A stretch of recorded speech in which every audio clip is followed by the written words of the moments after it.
Development Corporation that we talked about over the last few shows, and the town of Winchester together made a major step forward by keeping their word to each other that has been given over the last 3 or 4 years by various boards and commissions in this town. After years of preparation, many weeks of review, including a public hearing with planning and zoning, and a substantial investment, $200,000 or more, by the developer, the town of Winchester Planning and Zoning Land Use Board has approved the Carriage Maker Place two-phase project, phase 1 and phase 2, by a vote of 4 yes and 1 no. Now I must say, I attended 2 of the meetings. I think there were 3 meetings. I attended 2 meetings where the public hearing was open. And I would say probably 90 to 95% of the meetings were discussions by attendees and commission members that had nothing to do with the purview of the commission. It's the way we operate in Winston. Anybody can come to any meeting and say anything they want. I was a little surprised to see some of the commissioners speaking about things that weren't within their purview at these meetings. And it takes a lot of time. You're going 1.5 to 2 hours, and a great percentage of it isn't even within the purview. So, but that's the way it goes. So we had a 4-to-1 vote, 4 in favor, 1 against. This vote was subject to a few conditions requested by the commission members. Now I just want to talk a little bit about purview. The Planning and Zoning Commission has a purview. The rules are pretty well spelled out for different types of applications as to what they should be doing. It's up to the chairman of Planning and Zoning to manage the meetings in such a way that they stick to the issues that are within their purview. For example, a doctor has a purview. You go to him for things that he is capable of doing and educated to do and practices. A dentist has a different purview. When you go to the doctor, you don't expect to spend a lot of time talking about dental issues, nor does he. And when you go to the dentist, you don't expect to spend a lot of time talking about things you would normally discuss with your doctor. So that's the way it is with these commissions. Some things are better off spoken in front of the Economic Development Commission. Some things need to be talked about at the Planning and Zoning Commission. Either commission probably shouldn't be talking about things that aren't within their purview. So I think that staying within the purview is very important, because, for example, if somebody, developer, brings people in to a meeting, he's paying them by the hour, experts. You might have a lawyer, you might have an engineer, you might have somebody who handles grants for them, like this particular project did, and several other paid people by the hour sitting there. Well, we can keep the meetings shorter and stick to the purview, then we'll have a lot less cost for the developer, a lot less time for the attendees of the meeting, and a lot less time for the commissioners themselves. So I'm a great one for sticking with that purview. And the easiest way to stick with the purview is to make sure that everybody doesn't try to be an expert. Just because you're appointed to a commission doesn't mean you're an expert in that particular area. Commissioners are more like judges. They listen to testimony from all kinds of different people. They have a, in this particular case, a planning consultant, very experienced planning consultant, They have legal expertise to listen to. And then in the end, they should make a judgment. They might need more information to make the judgment, but whatever they ask for should be within the purview of their commission. So we as a town, in order to have a better, more friendly user interface with developers, must get our commissions to stick to their own area of expertise.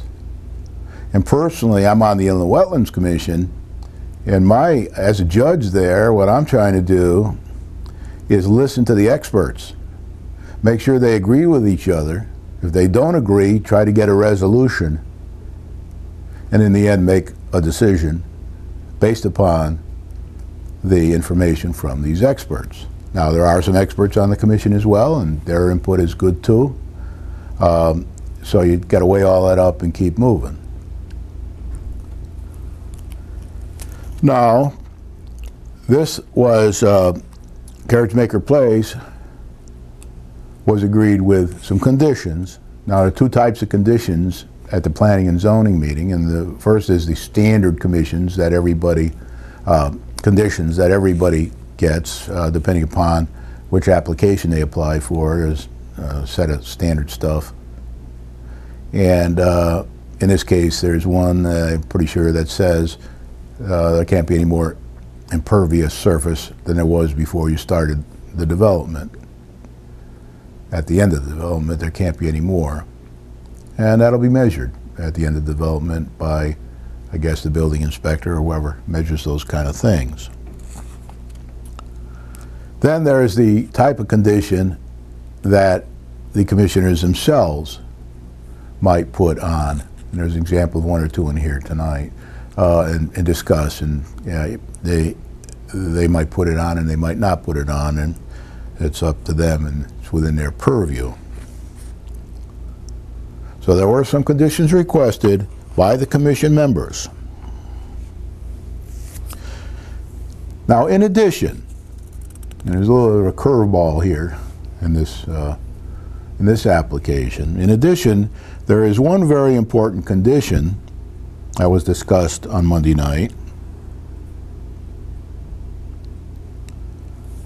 that's outside of the Planning and Zoning Commission's purview, that the town must fulfill if the project is to proceed or possibly be scrapped. Now, so this town condition has to be fulfilled, otherwise the developer says the funding will be in peril and they won't be able to do the project.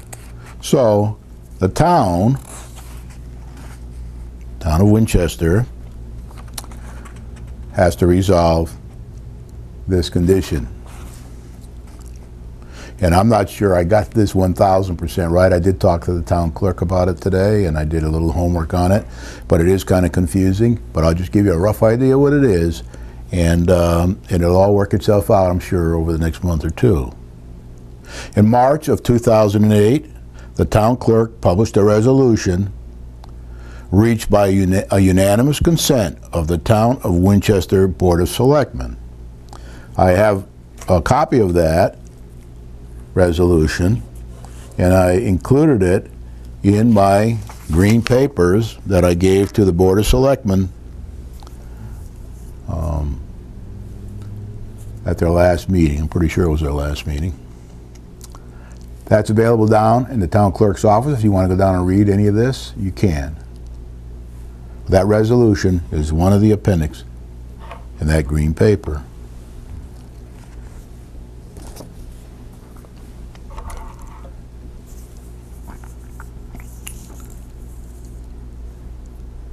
So they had a unanimous consent of the Town of Winchester Board of Selectmen to provide the Carriage Maker Place project developers with a 15-year tax abatement according to certain conditions. For one reason or another, through no fault of the developer, A necessary 2002 prerequisite to this resolution, as I understand it, concerning tax abatements may not have been properly executed by the town leaders. The town is now researching that, according to the town clerk, and trying to get to the bottom of that issue. As a result, the Carriage Maker Place abatement that Fred Newman and his team had thought was already agreed may be deemed not valid until the proper legal paperwork to resolve the issue is finished and agreed. So there's some question about that. Has to be resolved before Fred knows and his team know that they can move ahead without delay. The town manager, the town attorney, and possibly the Board of Selectmen or other people in their organization, town organization, must resolve this 2002 abatement issue to the developer's satisfaction as soon as possible if the project is to proceed as agreed on Monday of this week by the Planning and Zoning Commission. The developer, Fred Newman, is president of the Development Corporation, has agreed to cooperate with the town in the effort to resolve this oversight. Now, this P&Z meeting that was held on Monday night was recorded by interested people in town, and it will be reshown, I'm told, at Saturday morning at 9 a.m. on Channel 13. If you turn to 13 and it's not there, try 15. I'm pretty sure it's 13. It's a very interesting meeting. I don't have to discuss it here. You can see for yourself who did what, when, where, and why. I am hoping that the town will stand behind the 2002 Board of Selectmen decision and quickly rectify this oversight to the developers. We as a town should keep our word and go out of our way to do so if necessary. So this oversight to the developer's satisfaction, given the spirit of cooperation with this developer, fostered by the past and current town managers, and the urgent need of the developers to secure his funding and get on with the project. So that's what the town needs to do, and I would say that's probably one of the, besides the decision that was made on Monday night to grant this project approval, subject to certain conditions. This is the second biggest thing that happened on that night. It was brought to the attention of the Planning and Zoning Commission, even though it's not within their purview, by a member of the audience, resident of the town. Now the developer has some conditions to meet. I'm not going to go through all of them here. You can get a copy down in the Planning and Zoning office in the town hall if you're that interested. But for this audience, which is a pretty general audience, I'm just going to go over, touch on some of the high points and the highlight to give you a feel for what kind of conditions are placed on the developers and things that they have to do in order to gain the approval. So the developers, one of the conditions that was placed on them by the commission, they must secure with their neighbor to share a driveway that is located between Carriage Maker Place and the neighboring property. Fred Newman said this shouldn't be a problem. It's not expected to be a problem at all. But one of the members of the commission mentioned several times that this was a concern, so they made it a condition in the granting of the approval. The developer must replace 2 existing catch basins on Gay Street from the property to the town's specification and satisfaction before the required certificate of occupancy is issued by the building inspector.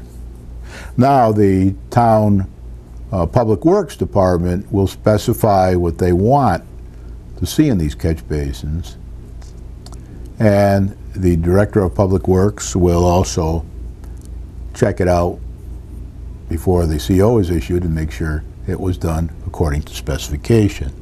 So this was brought up by Scott Eisenlohr, who is the Director of Planning now for the town of Winchester, and after discussions with people in the Public Works Department. I must say that Scott did a very good job on this, as far as I can see, and a superlative job at choosing a planning consultant, Marty Connor of Goshen, Connecticut,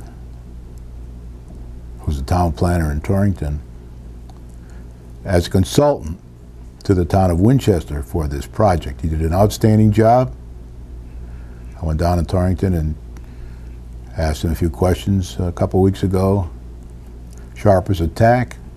And if you watch the program on Saturday morning at 9 a.m., you will be very impressed by his participation and his in-depth knowledge of planning and zoning issues in various towns. Now remember, all commissioners and all residents in town can't be experts in all these areas. Second opinions maybe sometimes can be asked for. Third opinions maybe. But in the end, we have to listen to the experts before we make our judgments. No problem is expected here either. They agreed that they will do whatever is necessary. This is a nit compared to the $5,500,000 they're going to be spending on this project over a couple years. This will be a very small portion of the cost. Now, in many cases, not all, commissions in the wetlands and planning and zoning and probably other ones, I don't know all of them, but they place requirements for bonds on developers. And what they basically do is have a bond put up. I just had some work done on my property. I had to put up $2,000 as a bond. Once the work is done, if nothing tragic has happened, I get my $2,000 back. If they need some of that money because I default and can't fix something that I goofed up, then they'll take it out of the bond money, and proportionately. I may even come back and ask for more bond money. But the developer here, in this case, must post a bond of $13,260 for phase 1 of this development project, and a bond for phase 2 of $6,670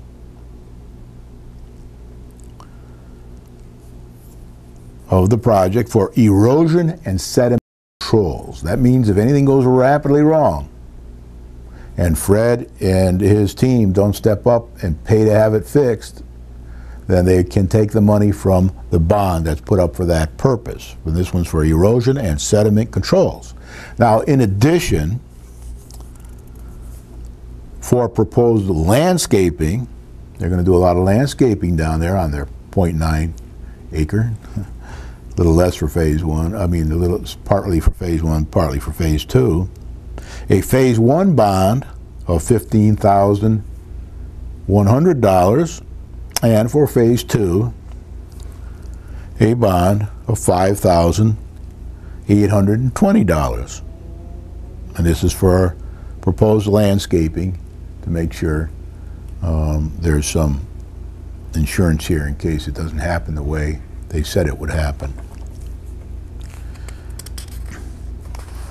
This is not expected to be a problem, or the developers wouldn't have agreed to it. The developer must also comply with the planning and zoning standard conditions. I'm not going to read all those here tonight. You can go down to planning and zoning office if you're interested. Might even be available on the website, I don't know, and get a list of the planning and zoning standard conditions. These are conditions they place on anybody who receives permission. It might vary a bit from one type of permit to another. This is not expected to be a problem either. Once the 2002 ordinance issue is resolved, the project is expected to begin with the demolition on phase one of the phase one buildings and site cleanup for phase one a little later this year. Phase one, which is 17 units, senior citizens, 55 and older, is expected to begin by the end of 2010 and be completed by the end of 2011. Phase two, that's 15 more units, additional units. Phase two will be in the place where the feed store is now. Feed store will be removed and the environment will be cleaned up. And this is expected to start in 2012 and end in 2013. That's pretty quick, really. They're going to get these things up and going. At least phase one will be up a year or so, plus some months. Depends, again, how long it takes them to get started here. And that's somewhat dependent on the town right now to resolve its condition. Now I want to talk a bit about the economic impact to the town of Winchester. I had this in my papers for the Board of Selectmen, my green paper. I didn't put it in the green paper I gave to the planning and zoning because it's not in their purview. So I didn't go through that with them. Although Fred Newman, the president of the Development Corporation, did go through the economic impact to the town, and I have taken this information from the paper he handed out at the meeting on Monday night. Pretty much basically the same thing. Now the reason I told the selectmen, gave them my green paper, is because they are also the finance board of our town. Same people. So on one hand, they're the selectmen responsible for policy in Winchester, town of Winchester, and on the other hand, they're the finance board of our town. Many towns have a separate finance board. Some have appointed finance boards, some have elected finance boards. But we have the same people selectmen are also the finance board. So they are very, very interested in the economic impact to the town of a project like this. So we will talk about the economic impact to the town, and it's very considerable, especially when you consider what else is happening, which is not much.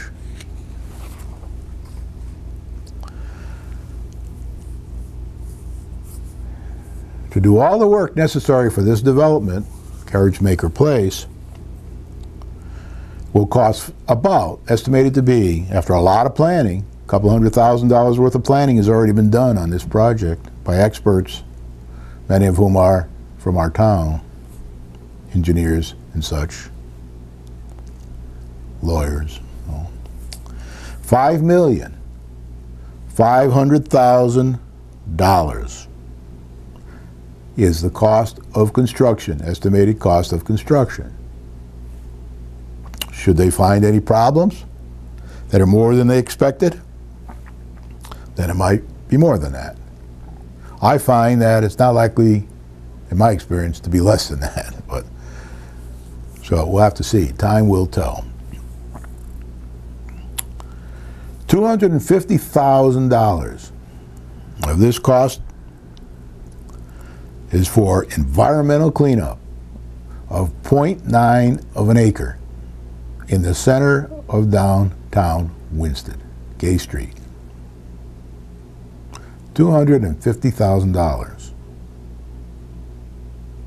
It almost takes government money, which most of this is, a good portion of it anyway, to help with these kind of problems. Because it's very, very difficult for private investors to spend this kind of money and then make a profit over the years. That's one of the problems we have in our town. Too much of our property in the center of town, and perhaps elsewhere, where factories used to be, and other things like tanning shops or blacksmith shops or whatever, need a lot of environmental cleanup. There are different stages of environmental cleanup depending on what you're going to do with the property, and it all costs money. Could be in the millions. So $250,000, when they're done, we'll have a nice clean site with a nice building that will be designed in the way the environmentalists like to call green. Initially, be $7,000 in property taxes,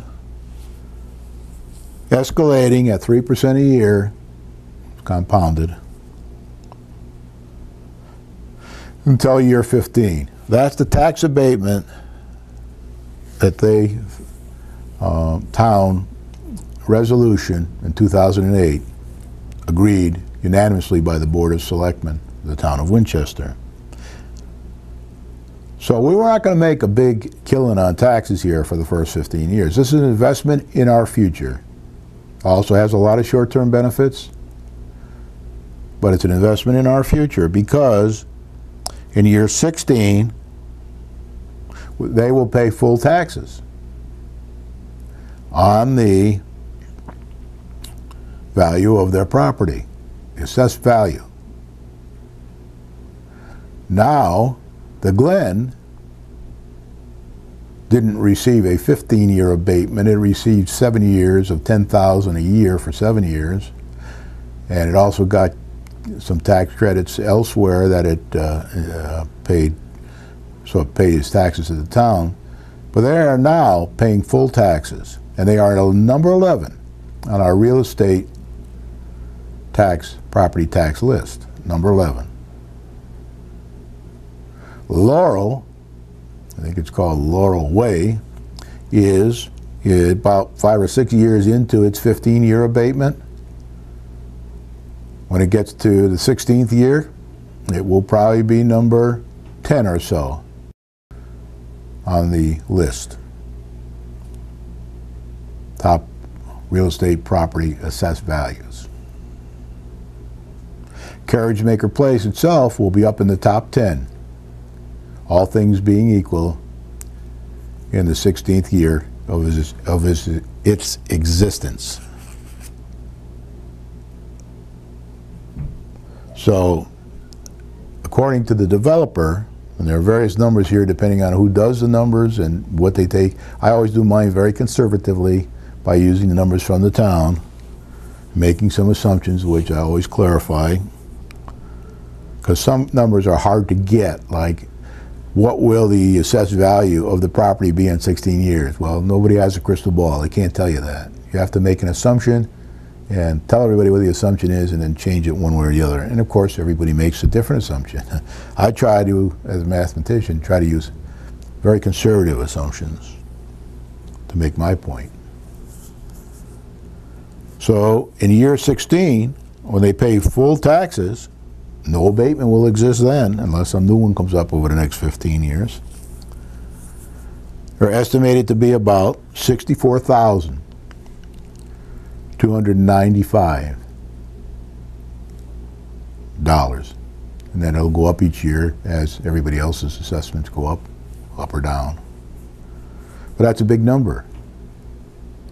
That'll put them up near 5, 6, 7 in the list, if that all comes true and things remain fairly equal to what they are now over the years.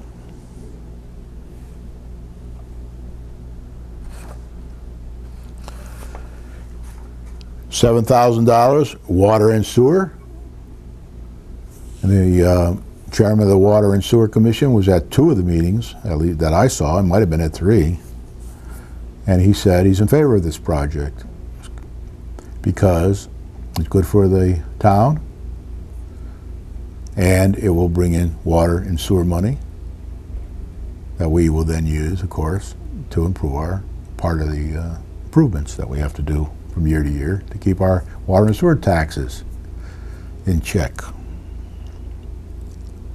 There will be about $46,240 annually in expenditures to local vendors for repairs of the building and its grounds. $46,240. That provides jobs to people. It might not seem a lot to you, especially if you live at the lake, but it is a lot, or in the town of Winchester, but it is a lot to people that are out of jobs. I saw a lady yesterday in a store down in Torrington, and I was buying something that I couldn't get here at the time. And I told her I lived at the lake, and she said, "Brian, I had an opportunity to buy a house in Winsted, but I don't want to go to Winsted. There are too many problems there. So I bought my house in Torrington." We want to get to the point where people perceive us differently and want to come.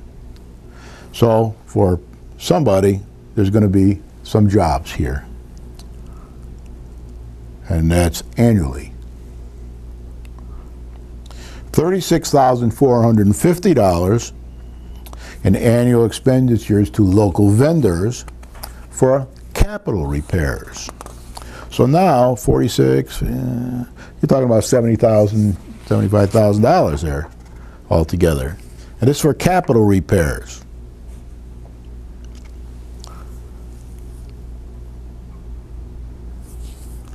And then there'll be $256,000 of disposable annual income money from the residents that will be in there, in the 32 units. Now there might be more than 32 people because some of them are double, have 2 bedrooms, some of them have 1 bedroom for 2 people, that kind of thing. And a lot of them have 1 bedroom for 1 person. So I don't know, it's hard to predict exactly how many people will be there.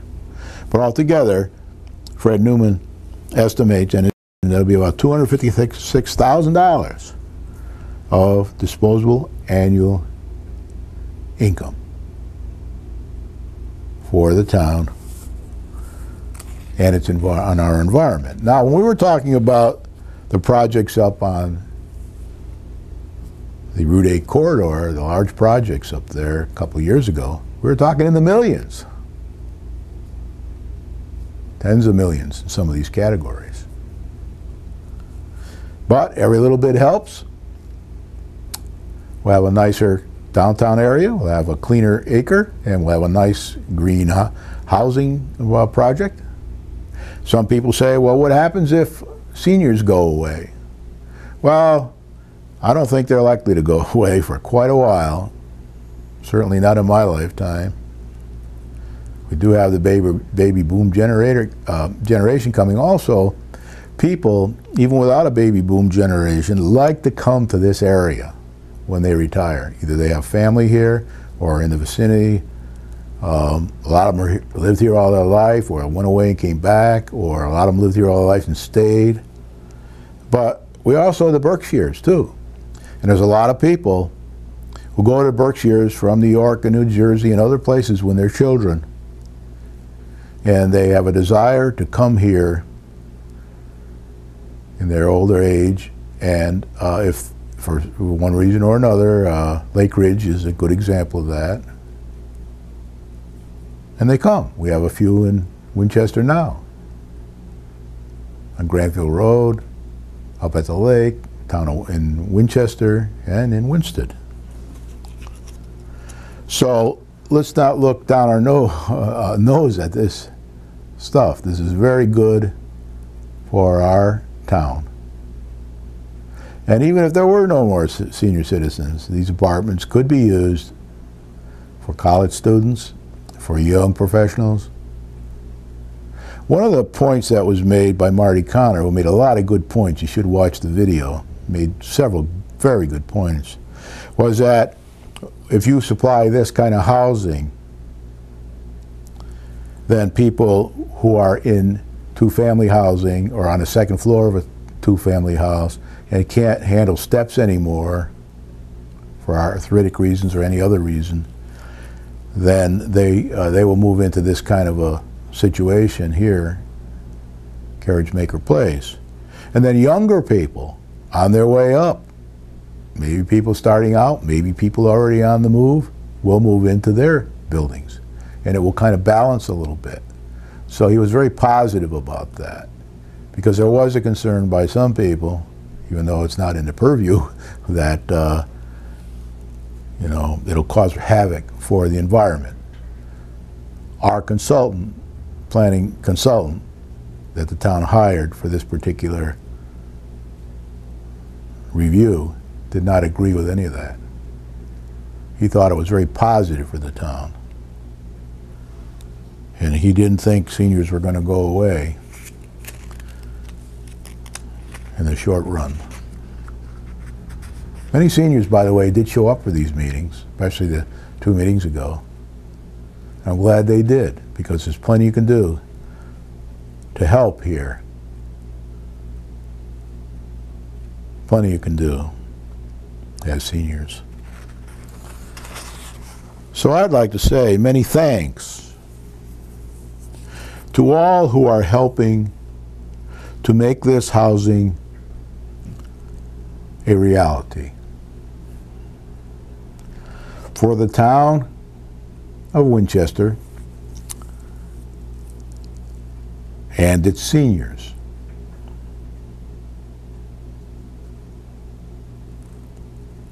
And for economic stimulus, we certainly need,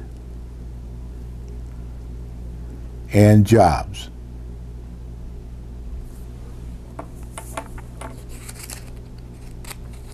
Everybody knows that jobs are important. Almost anybody you talk to now in our town is very concerned. I was working in my yard a couple days back, and a runner came by, stopped and talked, who was a hairdresser.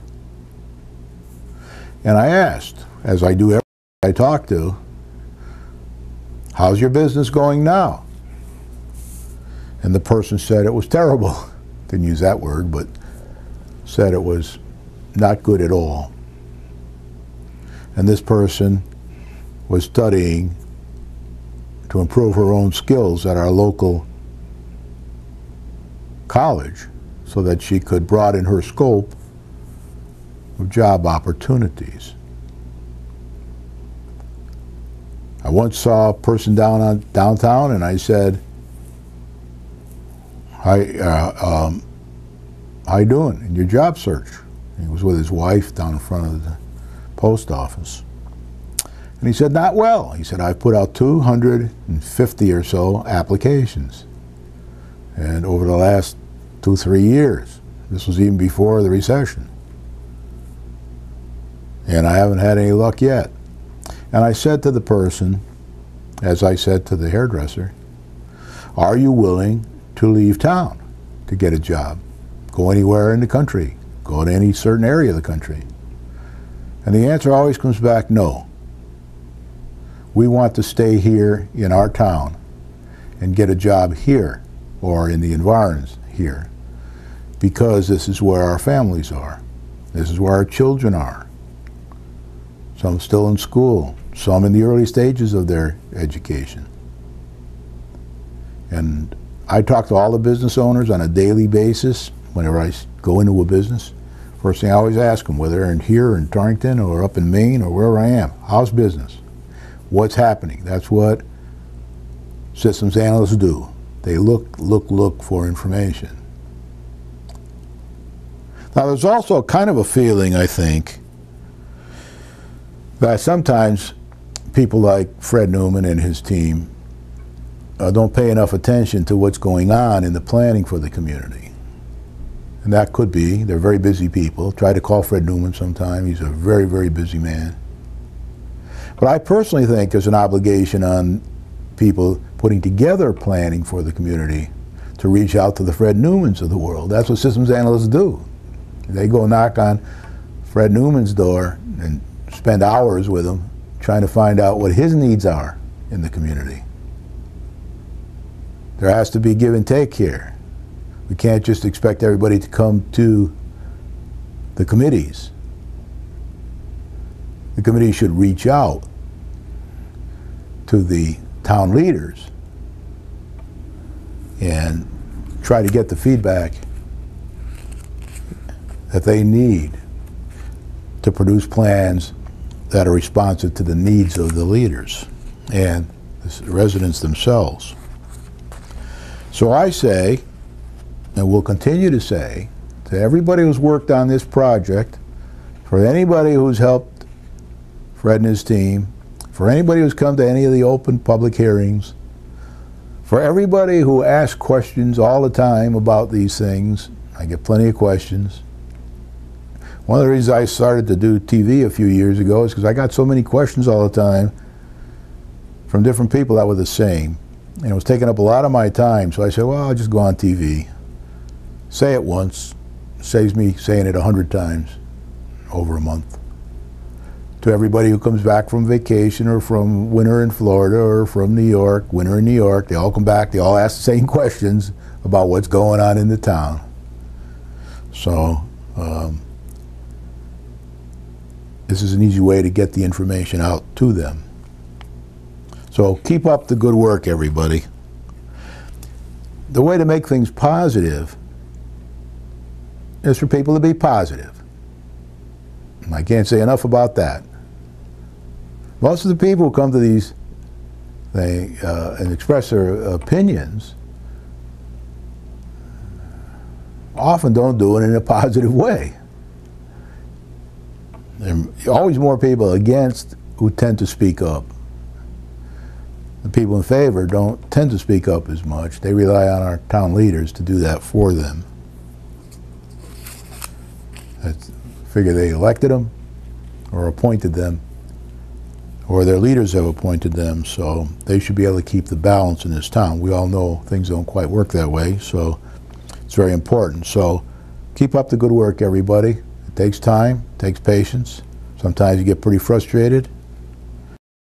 And everybody's opinion, as long as it's within the purview of whoever you're talking to, is worth its weight in gold.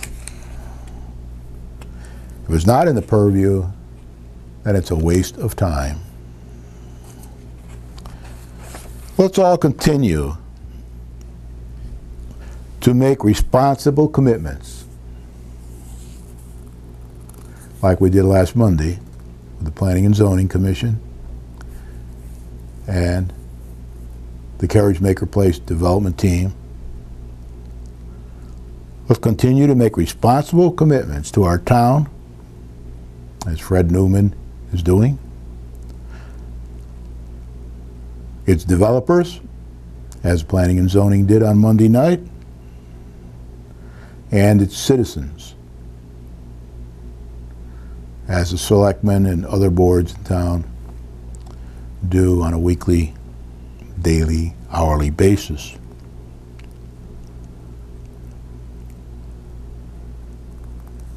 And once we make these responsible commitments, the theme for tonight is,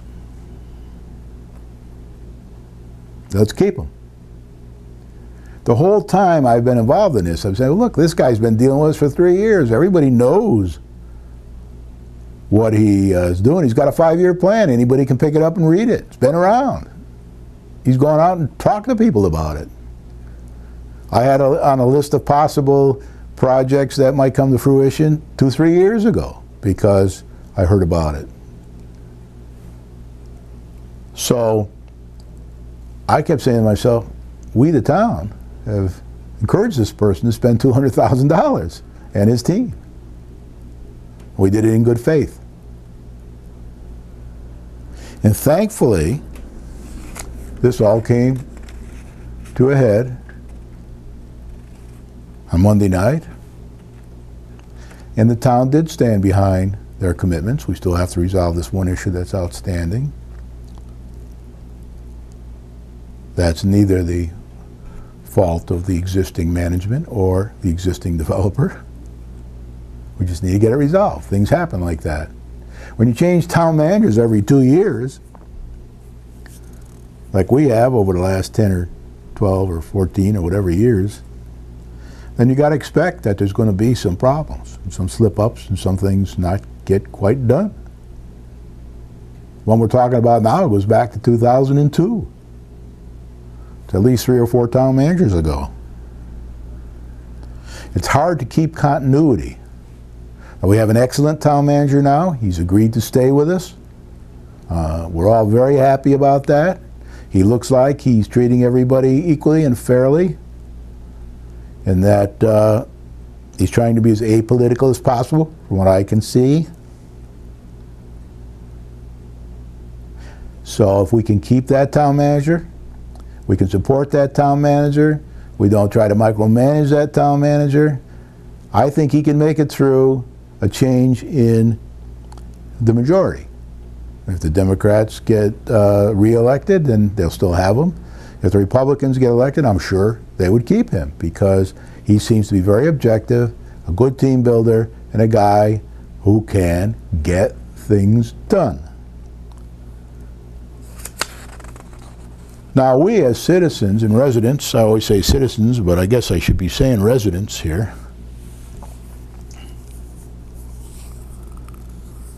we need to help our town to earn a trustworthy reputation, so that when I see somebody in a store in Torrington, they say, I'd love to move to Winston. It's got such a good reputation.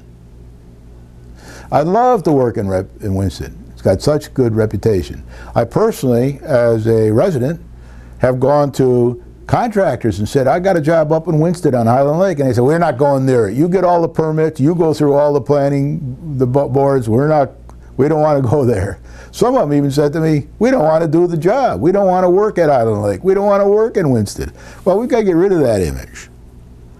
We got to get to the point where people want to come, want to do the job, and we got to have their respect, and they got to know that we mean business and that we will keep our word, because we have kept our word over the years.